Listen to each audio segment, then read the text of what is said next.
Hey guys, hope that your first day of online learning went well. Just an encouragement to make sure you're keeping on top of your work, make sure that you're talking to your teachers and meeting any deadlines that they set over this time. And also make sure that you're looking out for each other and just shout out if you need a chat or if you've got any questions. It would be great to hear from you. Just a really quick thought from me for today, just for a couple of minutes.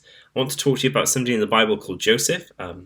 He had 11 brothers, but he was the favorite, and his dad loved him the most. And so his dad gave him a multicolored coat just to show that he was his favorite. His brothers hated him for this. And so what they ended up doing is they ended up trying to kill him. But they changed their mind. Instead of killing him, they sold him as a slave.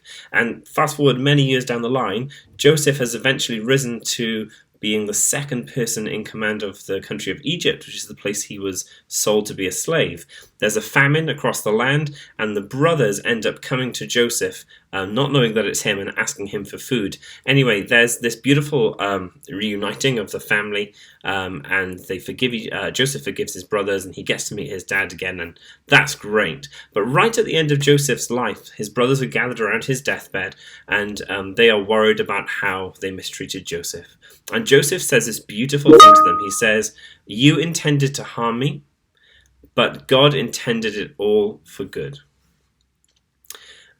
He brought me to this position so I could save the lives of many people."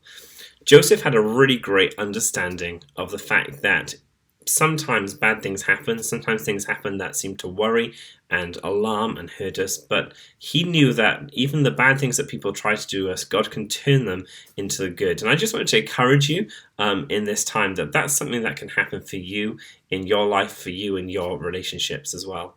There's another verse in the Bible, in the New Testament, a book called Romans, and Romans 8:28 says, "We know that God causes everything to work together for the good of those who love God and who are called according to his purpose for them." So that means that you may find this situation really stressful, being isolated at home. You may have other worries beyond COVID-19. Maybe it's personal issues or worries about work or school or other things like that.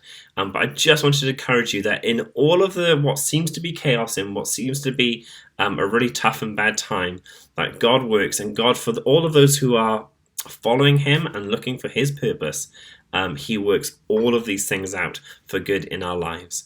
I just wanted to encourage you with that. It's great to be able to do this for you. Please make sure that you get in touch if you need anything. I'm praying for you.